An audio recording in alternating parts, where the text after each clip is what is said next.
ଏହା ଆମର ତୃତୀୟ ସର୍ଟସ୍ ବା ତୃତୀୟ ଲାଇଭ୍ ଭିଡ଼ିଓ କହିପାରିବେ ଶ୍ରୀଜଙ୍ଗରୁ।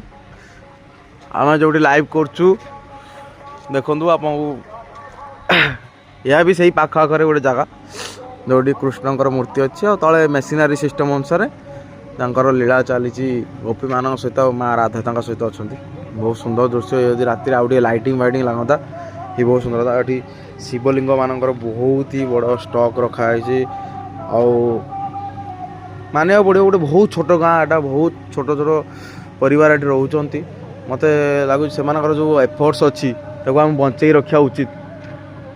ଆମେ ବି ଆସିବା ଦରକାର ଜାଗାକୁ, ଆସିକି ଏମାନେ ଯେତେ ସମ୍ଭବ ଏଠି ମନ୍ଦିରରେ ଡୋନେସନ୍ ଅଳ୍ପ ବହୁତ ହେଇକି ଦେବା କଥା, ତାକି ସେମାନେ ଆହୁରି ଆକୁ ଡେଭଲପମେଣ୍ଟ କରିପାରନ୍ତୁ, ଆକୁ ଆହୁରି ସୁରକ୍ଷିତ ରଖିପାରନ୍ତୁ।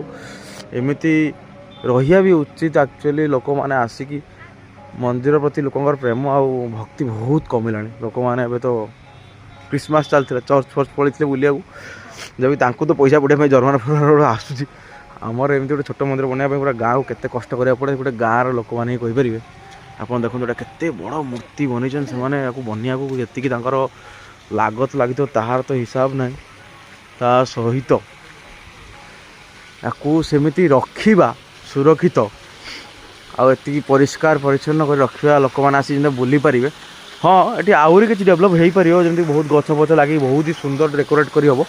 କି ସେଥିପାଇଁ ଯେଉଁ ବଜେଟ୍ ଦରକାର ଅଛି ସେଥିପାଇଁ ମୋତେ ଲାଗୁଛି ଆମେମାନେ ଆସିଲେ ଏ ଜାଗା ଭିଜିଟ୍ କଲେ, ଆଉ ଏଇଟା ବହୁତ ସୁନ୍ଦର ଜାଗା। ଆପଣ ତାମିଲନାଡ଼ୁ ଯାଉଛନ୍ତି ଶିବଙ୍କର ଦେଖିବା ପାଇଁ ମୂର୍ତ୍ତି, ତା'ର ଲାଇଟିଂ, ଆଉ ତାକୁ ଆପଣ ୟୁଟ୍ୟୁବ୍ ଫ୍ୟୁଟ୍ୟୁବ୍ରେ ପକେଇ ଆପଣ ବହୁତ ହି ନାଁ କରୁଛନ୍ତି। କିନ୍ତୁ ଆପଣ ଥରେ ଭାବନ୍ତୁ ଏଇଭଳିଆ ଗୋଟେ ଜିନିଷ ଓଡ଼ିଶାର ବାଲେଶ୍ୱର ଭିତରେ ବି ଅଛି, ଏତେ ବଡ଼ ଜାଗା। କ'ଣ ଛୋଟିଆ ଜିନିଷ? ଆମେ ଆସିବା କଥା, ଏଠି ବୁଲିବା କଥା। ଆମେ ବି ଏଠି ଆସିକି ଆମର ସମୟ ଆଉ ଭଲ ପାଇବା ଦେବା କଥା। ଏଠି ଆପଣ ଦେଖିପାରିବେ ଭାରତର 12ଟି ଜ୍ୟୋତିର୍ଲିଙ୍ଗ ଓଡ଼ିଆ ଭାଷାରେ ଲେଖା ହେଇଛି। ଶିବଙ୍କ ଲିଙ୍ଗର ଠିକ୍ ତଳେ ଅଛି ଛୋଟିଆ ମନ୍ଦିରଟିଏ, ଲୋକମାନେ ଯାଉଛନ୍ତି ପୂଜା କରିବାକୁ। ତଳେ ବି ବହୁତ ଗୁଡ଼ିଏ ଶିବଲିଙ୍ଗ ଅଛି। ଏଠି ମନ୍ଦିରର ଯେଉଁ ଅଛନ୍ତି 12 ଜ୍ୟୋତିର୍ଲିଙ୍ଗଙ୍କ ନାଁ ଆଉ ତାଙ୍କର ଅବସ୍ଥିତି କେଉଁଠି ଅଛି, ଯେମିତି ସୋମନାଥ ଗୁଜୁରାଟରେ ଅବସ୍ଥିତ, ମଲ୍ଲିକାର୍ଜୁନ ଆନ୍ଧ୍ରପ୍ରଦେଶରେ, ମହାକାଳେଶ୍ୱର ମଧ୍ୟପ୍ରଦେଶରେ। ହଁ ହେଇପାରେ ଏମାନଙ୍କର ମୂର୍ତ୍ତି ପୁରା ସଠିକ୍ ସେଇଭଳି ମୂର୍ତ୍ତି ଭଳିଆ ବନାଯାଏନି ଯେଉଁଟା ତାଙ୍କର ଆକ୍ଚୁଆଲି ଅଛି, କିନ୍ତୁ ଏମାନେ ଯଥା ସମ୍ଭବ ଚେଷ୍ଟା କରୁଛନ୍ତି ସମାନ ରଖିବା ପାଇଁ।